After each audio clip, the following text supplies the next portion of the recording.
ओम शांति। आजिर साकार महावाक्य 8/1/2026।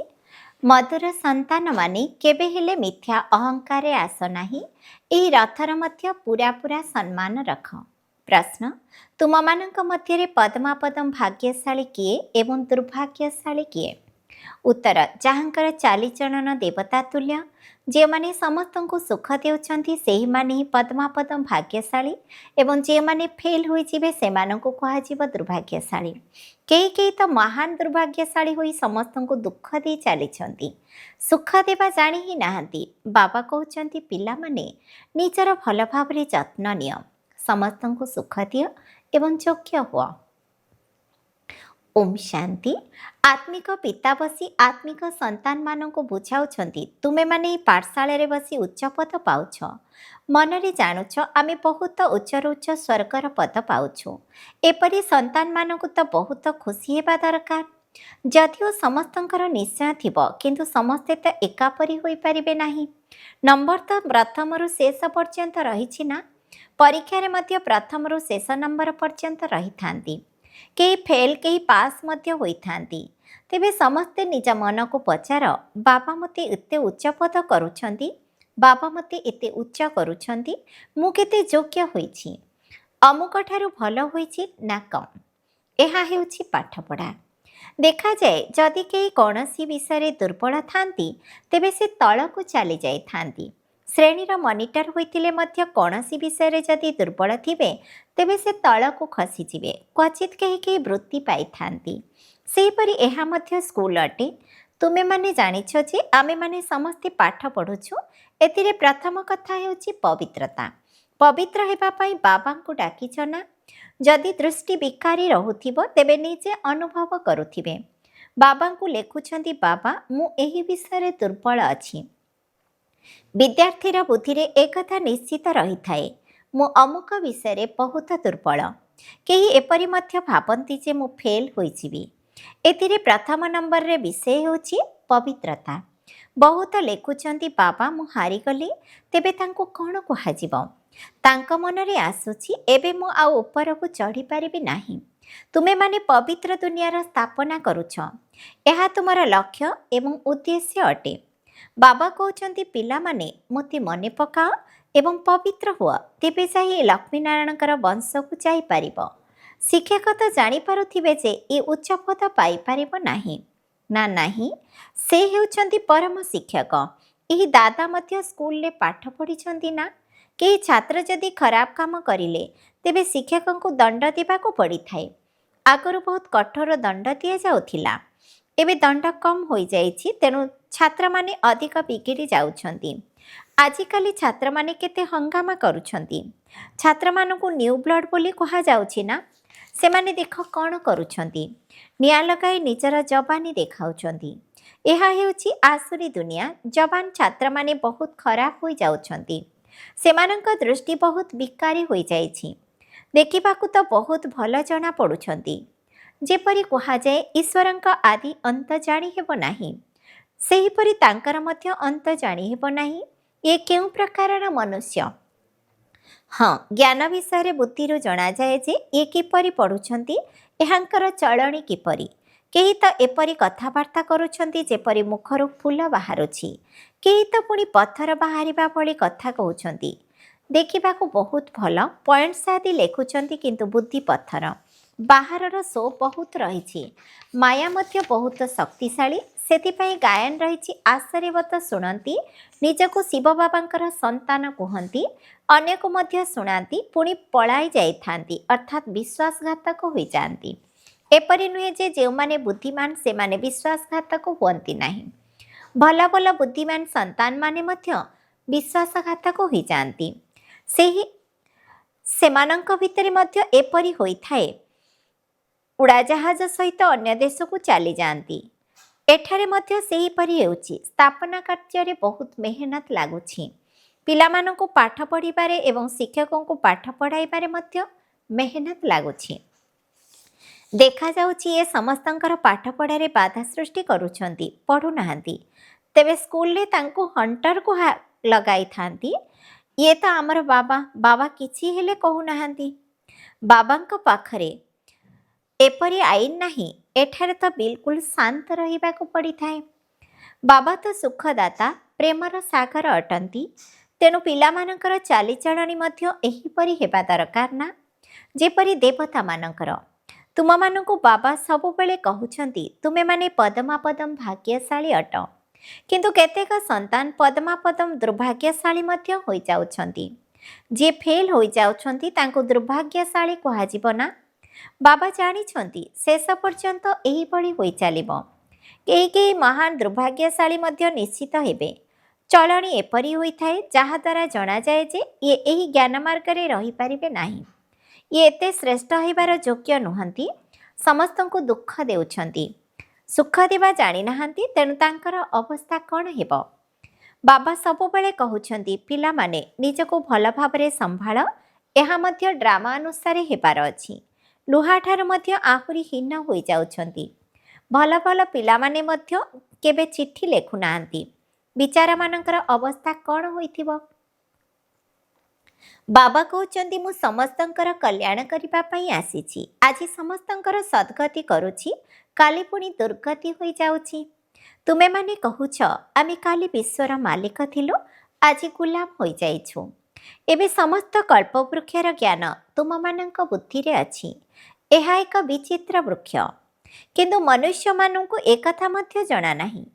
ଏବେ ତୁମେମାନେ ଜାଣୁଛ ଏହା କଳ୍ପ ଅର୍ଥାତ୍ ପୁରା 5000 ବର୍ଷର ସଠିକ୍ ବୃକ୍ଷ। ଏଥିରେ ଗୋଟିଏ ସେକେଣ୍ଡର ମଧ୍ୟ ଫରକ ପଡ଼ିପାରିବ ନାହିଁ। ଏହି ବେହଦ ବୃକ୍ଷର ଜ୍ଞାନ ତୁମମାନଙ୍କୁ ଏବେ ମିଳୁଛି। ସ୍ୱୟଂ ବୃକ୍ଷପତି ତୁମମାନଙ୍କୁ ଜ୍ଞାନ ଦେଉଛନ୍ତି। ବୀଜ କେତେ ଛୋଟ ହୋଇଥାଏ, ସେଥିରୁ ଫଳ ଦେଖ କେତେ ବଡ଼ ବାହାରୁଛି।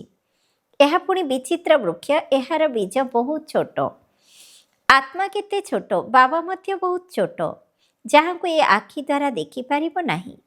ଯଦିଓ ବିବେକାନନ୍ଦଙ୍କ କଥା କହୁଛନ୍ତି, ସେ କହିଲେ ତାଙ୍କଠାରୁ ଜ୍ୟୋତି ବାହାରି ମୋଠାରେ ମିଶିଗଲା। ବାସ୍ତବରେ ଜଣଙ୍କଠାରୁ ଜ୍ୟୋତି ବାହାରି ଅନ୍ୟ ଜଣଙ୍କଠାରେ ମିଶିପାରିବ ନାହିଁ। କ'ଣ ବାହାରିଲା ଏକଥା ବୁଝୁନାହାନ୍ତି। ଏପରି ସାକ୍ଷାତକାର ତ ବହୁତ ହେଉଛି, କିନ୍ତୁ ସେମାନେ ସମ୍ମାନ ଦେଉଛନ୍ତି ଏବଂ ମହିମା ମଧ୍ୟ ଲେଖୁଛନ୍ତି। ଭଗବାନୁବାଚ ବାସ୍ତବରେ କୌଣସି ମନୁଷ୍ୟର ମହିମା ନାହିଁ। ମହିମା କେବଳ ଦେବତାମାନଙ୍କର ରହିଛି ଏବଂ ଯିଏ ତାଙ୍କୁ ଏପରି ଦେବତା କରୁଛନ୍ତି ତାଙ୍କର ମହିମା ରହିଛି। ବାବା ବହୁତ ଭଲ କାର୍ଡ଼ ତିଆରି କରାଇଥିଲେ। ଯଦି ଜୟନ୍ତୀ ପାଳନ କରିବାର ଅଛି ତ ଏକମାତ୍ର ଶିବ ବାବାଙ୍କର ପାଳନ କରିବା ଉଚିତ। ଲକ୍ଷ୍ମୀନାରାୟଣଙ୍କ ମଧ୍ୟ ଶିବ ବାବା ହିଁ ଏପରି କରିଛନ୍ତି। ବାସ୍ କେବଳ ଜଣଙ୍କର ହିଁ ମହିମା ରହିଛି, ତେଣୁ ତାଙ୍କୁ ହିଁ ସ୍ମରଣ କର। ବ୍ରହ୍ମା ବାବା ନିଜେ କହୁଛନ୍ତି ମୁଁ ଉଚ୍ଚରୁ ଉଚ୍ଚ ହେଉଛି, ପୁଣି ତଳକୁ ମଧ୍ୟ ଓହ୍ଲାଉଛି। ଏକଥା କାହାକୁ ଜଣା ନାହିଁ ଯେ ଉଚ୍ଚରୁ ଉଚ୍ଚ ଲକ୍ଷ୍ମୀନାରାୟଣ ପୁଣି 84 ଜନ୍ମ ନେଇ ତଳକୁ ଓହ୍ଲାଉଛନ୍ତି। ତତ୍ ତ୍ୱମ୍। ତୁମେମାନେ ହିଁ ବିଶ୍ୱର ମାଲିକ ଥିଲ, ଏବେ ପୁଣି କ'ଣ ହୋଇଗଲ? ସତ୍ୟଯୁଗରେ କିଏ ଥିଲେ? ତୁମେମାନେ ପୁରୁଷାର୍ଥର କ୍ରମ ଅନୁସାରେ ଥିଲ।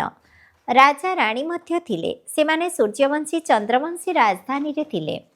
ବାବା କେତେ ଭଲ ଭାବରେ ବୁଝାଉଛନ୍ତି। ଏହି ସୃଷ୍ଟିଚକ୍ରର ଜ୍ଞାନ ତୁମମାନଙ୍କ ବୁଦ୍ଧିରେ ଚାଲିବା ବୁଲିବା ସମୟରେ ମଧ୍ୟ ରହିବା ଉଚିତ।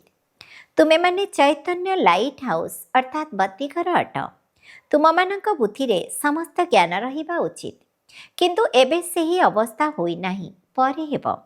ଯିଏ ପାସ୍ ୱିଥ୍ ଅନର୍ ଅର୍ଥାତ୍ ସମ୍ମାନର ସହିତ ପାସ୍ ହେବେ, ତାଙ୍କର ହିଁ ସେହିପରି ଅବସ୍ଥା ହେବ। ବୁଦ୍ଧିରେ ସମସ୍ତ ଜ୍ଞାନ ରହିଥିବ। ସେତେବେଳେ ଯାଇ ବାବାଙ୍କର ଅତି ସ୍ନେହୀ ଏବଂ ଅତି ପ୍ରିୟ ସନ୍ତାନ ହୋଇଯିବ। ବାବା ଏହିଭଳି ସନ୍ତାନମାନଙ୍କ ଉପରେ ସ୍ୱର୍ଗର ରାଜ୍ୟ କୁର୍ବାନ କରୁଛନ୍ତି। କହୁଛନ୍ତି ମୁଁ ରାଜତ୍ୱ କରୁନାହିଁ, ତୁମକୁ ଦେଉଛି। ଏହାକୁ ନିଷ୍କାମ ସେବା କୁହାଯାଉଛି। ପିଲାମାନେ ଜାଣିଛନ୍ତି ବାବା ଆମମାନଙ୍କୁ ମୁଣ୍ଡ ଉପରେ ଚଢ଼ାଇଛନ୍ତି। ତେଣୁ ଏପରି ବାବାଙ୍କୁ କେତେ ମନେ ପକାଇବା ଉଚିତ।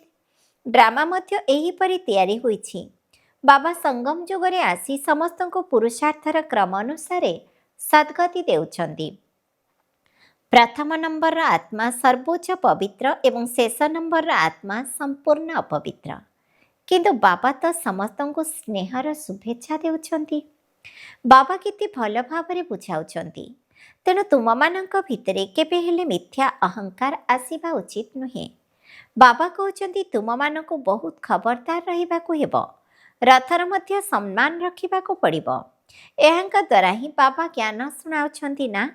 ଇଏ ତ ଲୌକିକ ଜୀବନରେ କେବେ ବି ଗାଳି ଖାଇ ନଥିଲେ। ସମସ୍ତେ ବହୁତ ଭଲ ପାଉଥିଲେ। ଏବେ ତ ଦେଖ କେତେ ଗାଳି ଖାଉଛନ୍ତି। କେହି କେହି ବିଶ୍ୱାସଘାତକ ହୋଇ ପଳାଇ ଯାଉଛନ୍ତି। ତାଙ୍କର ଗତି କ'ଣ ହେବ? ସେମାନେ ଫେଲ୍ ହୋଇଯିବେ ନା। ବାବା ବୁଝାଉଛନ୍ତି, ଦେଖ ମାୟା କିପରି। ତେଣୁ ତୁମମାନଙ୍କୁ ବହୁତ ଖବରଦାର ରହିବାକୁ ହେବ। ମାୟା କାହାକୁ ବି ଛାଡ଼ୁନାହିଁ।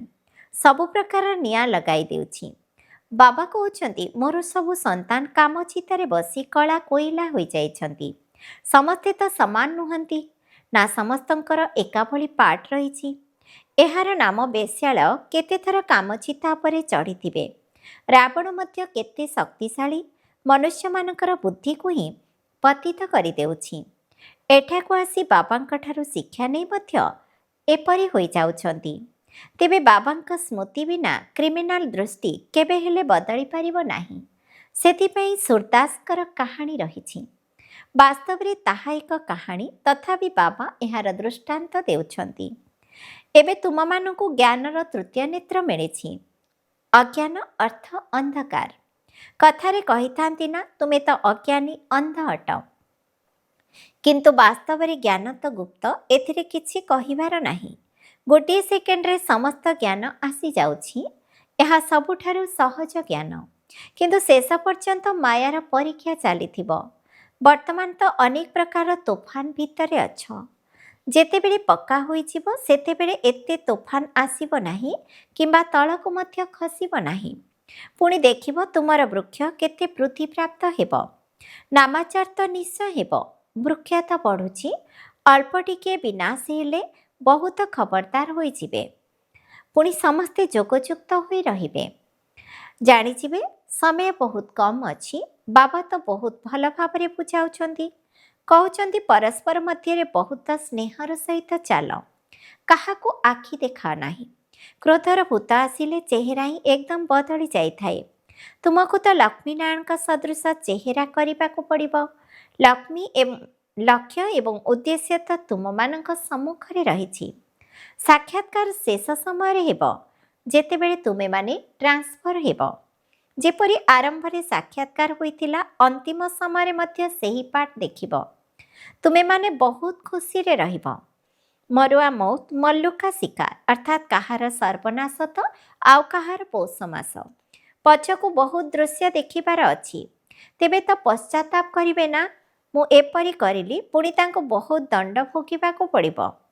ବାବା ଆସି ପାଠ ପଢ଼ାଉଛନ୍ତି, ଯଦି ତାଙ୍କର ସନ୍ତାନ ନ ରହିବ ତେବେ ବହୁତ ଦଣ୍ଡ ମିଳିବ। ଯିଏ ବିକାରଗ୍ରସ୍ତ ହେଉଛନ୍ତି ଅଥବା ଶିବ ବାବାଙ୍କର ଗ୍ଳାନି କରିବାରେ ନିମିତ୍ତ ହେଉଛନ୍ତି, ତାଙ୍କୁ ସବୁଠାରୁ ବେଶୀ ଦଣ୍ଡ ମିଳିବ। ମାୟା ବହୁତ ଶକ୍ତିଶାଳୀ ଅଟେ। ସ୍ଥାପନାରେ କ'ଣ କ'ଣ ସବୁ ହେଉଛି। ତୁମେମାନେ ତ ଏବେ ଦେବତା ହେବାକୁ ଯାଉଛ ନା।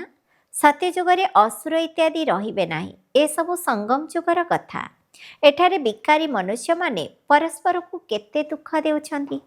କନ୍ୟାମାନଙ୍କୁ ମାଡ଼ ମାରୁଛନ୍ତି, କହୁଛନ୍ତି ବିବାହ ନିଶ୍ଚିତ କର। ସ୍ତ୍ରୀକୁ ବିକାର ନିମନ୍ତେ କେତେ ମାଡ଼ କରୁଛନ୍ତି। ସେମାନେ କେତେ ସାମ୍ନା କରୁଛନ୍ତି। କହୁଛନ୍ତି ସନ୍ନ୍ୟାସୀ ମଧ୍ୟ ରହିପାରି ନାହାନ୍ତି। ଇଏ ପୁଣି କିଏ ଯିଏକି ପବିତ୍ର ରହି ଦେଖାଉଛନ୍ତି। ଆଗକୁ ଗଲେ ନିଶ୍ଚିତ ବୁଝିବେ, ପବିତ୍ରତା ବିନା ଦେବତା ତ ହୋଇପାରିବ ନାହିଁ। ତୁମେମାନେ ବୁଝାଉଛ ଆମକୁ ବହୁତ ପ୍ରାପ୍ତି ହେଉଛି, ତେଣୁ ବିକାରକୁ ଛାଡ଼ି ଦେଇଛୁ। ଭଗବାନୁବାଜ କାମକୁ ଜିତିଲେ ଜଗତଜିତ ହେବ। ଯଦି ଏହିପରି ଲକ୍ଷ୍ମୀନାରାୟଣ ହେବା, ତେବେ କାହିଁକି ପବିତ୍ର ନ ରହିବା। ପୁଣି ମାୟା ମଧ୍ୟ ବହୁତ ହଇରାଣ କରୁଛି। ଏହା ବହୁତ ଶ୍ରେଷ୍ଠ ପାଠପଢ଼ା ଅଟେ ନା। ସ୍ୱୟଂ ବାବା ଏଠାକୁ ଆସି ପାଠ ପଢ଼ାଉଛନ୍ତି। ଏହି କଥାକୁ ପିଲାମାନେ ଭଲ ଭାବରେ ସ୍ମରଣ କରୁନାହାନ୍ତି। ତେଣୁ ମାୟା ଚାପୁଡ଼ା ମାରିଦେଉଛି। ମାୟା ଅବଜ୍ଞା ମଧ୍ୟ ବହୁତ କରାଉଛି। ତେବେ ତାଙ୍କର ଅବସ୍ଥା କ'ଣ ହେବ। ମାୟା ଏପରି ଖାମଖିଆଲ କରିଦେଉଛି, ବହୁତ ଅହଙ୍କାରୀ କରିଦେଉଛି। ସେ କଥା ନ କହିଲେ ଭଲ। ରାଜଧାନୀରେ ତ କ୍ରମାନୁସାରେ ପଦ ରହିବ, ତେଣୁ ନିଶ୍ଚିତ କୌଣସି କାରଣ ଥିବ ନା। ଏବେ ତୁମକୁ ଅତୀତ, ବର୍ତ୍ତମାନ, ଭବିଷ୍ୟତର ଜ୍ଞାନ ମିଳୁଛି। ତେଣୁ କେତେ ଭଲ ଭାବରେ ଧ୍ୟାନ ଦେବା ଉଚିତ। ଅହଙ୍କାର ଆସିଲା ଅର୍ଥାତ୍ ମରିଗଲ। ମାୟା ଏକଦମ ୱାର୍ଥ ନଟ୍ ଏ ପେନି ଅର୍ଥାତ୍ ମୂଲ୍ୟହୀନ କରିଦେଉଛି। ବାବାଙ୍କର ଅବଜ୍ଞା କଲେ ବାବାଙ୍କୁ ସ୍ମରଣ କରିପାରିବ ନାହିଁ। ଆଚ୍ଛା, ମିଠା ମିଠା ଶିଖିଲଧେ ସନ୍ତାନମାନଙ୍କ ପ୍ରତି ମାତା ପିତା ବାପଦାଦାଙ୍କର ମଧୁର ସ୍ନେହ ସମ୍ପନ୍ନ ଶୁଭେଚ୍ଛା ଏବଂ ସୁପ୍ରଭାତ। ଆତ୍ମିକ ପିତାଙ୍କର ଆତ୍ମିକ ସନ୍ତାନମାନଙ୍କୁ ନମସ୍ତେ। ଆମ ଆତ୍ମିକ ସନ୍ତାନମାନଙ୍କର ମଧ୍ୟ ଆତ୍ମିକ ପିତାଙ୍କୁ ନମସ୍ତେ ନମସ୍ତେ ନମସ୍ତେ।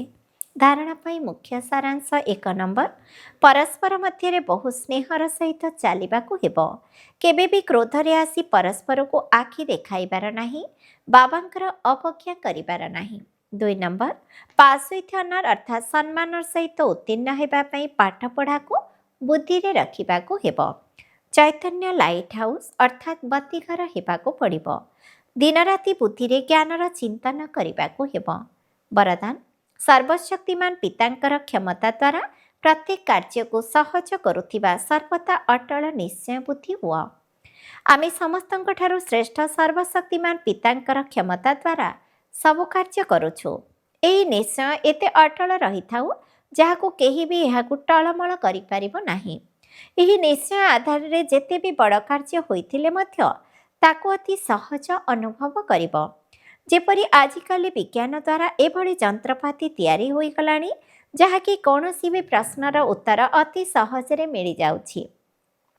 ବୁଦ୍ଧି ଖର୍ଚ୍ଚ କରିବାରୁ ମୁକ୍ତି ପାଇଯାଉଛନ୍ତି। ସେହିଭଳି ସର୍ବଶକ୍ତିମାନ ପିତାଙ୍କୁ ମଧ୍ୟ ଯଦି ସମ୍ମୁଖରେ ରଖିବ ତେବେ ସବୁ ପ୍ରଶ୍ନଗୁଡ଼ିକର ଉତ୍ତର ସହଜରେ ମିଳିଯିବ ଏବଂ ସହଜ ମାର୍ଗର ଅନୁଭୂତି ହେବ। ସ୍ଲୋଗାନ, ଏକାଗ୍ରତାର ଶକ୍ତି ପରବଶ ସ୍ଥିତିକୁ ମଧ୍ୟ ପରିବର୍ତ୍ତନ କରିଦେଇଥାଏ। ଅବ୍ୟକ୍ତ ଇଶାରା, ଏହି ଅବ୍ୟକ୍ତି ମାସରେ ବନ୍ଧନମୁକ୍ତ ହୋଇ ଜୀବନମୁକ୍ତ ସ୍ଥିତିର ଅନୁଭବ କର। ବ୍ରାହ୍ମଣ ଜୀବନର ମଜା ତ ଜୀବନମୁକ୍ତ ସ୍ଥିତିରେ ହିଁ ରହିଛି। ନିଆରା ହୋଇଯିବା ଅର୍ଥ ମୁକ୍ତ ହୋଇଯିବା। ନିଜର ସଂସ୍କାର ପ୍ରତି ମଧ୍ୟ ଆକର୍ଷଣ ନ ରହୁ। କ'ଣ କରିବି, କିପରି କରିବି, କରିବାକୁ ତ ଚାହୁଁନଥିଲି କିନ୍ତୁ ହୋଇଗଲା। ଏହା ହେଉଛି ଜୀବନ ବନ୍ଧନର ସ୍ଥିତି। ଇଚ୍ଛା ନଥିଲା କିନ୍ତୁ ଭଲ ଲାଗିଲା। ଶିକ୍ଷା ଦେବା କଥା କିନ୍ତୁ କ୍ରୋଧ ଆସିଗଲା। ଏହା ମଧ୍ୟ ଜୀବନ ବନ୍ଧନର ସ୍ଥିତି।